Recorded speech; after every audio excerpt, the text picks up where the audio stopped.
most companies think they drive too much to lease because it's based on the consumer lease mentality that you can only lease if you drive 15 or 20,000 miles. Fleet leasing is based on utilization.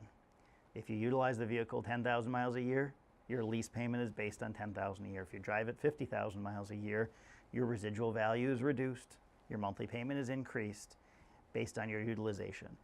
We write leases for any mileage. Vehicles lose value, whether you buy or lease. Leases pay for the value that's being lost. Buying just pays for the acquisition cost and lands you upside down or with significant equity. Leasing is simple. Leases need to be written based on the utilization of a vehicle. It's really simple.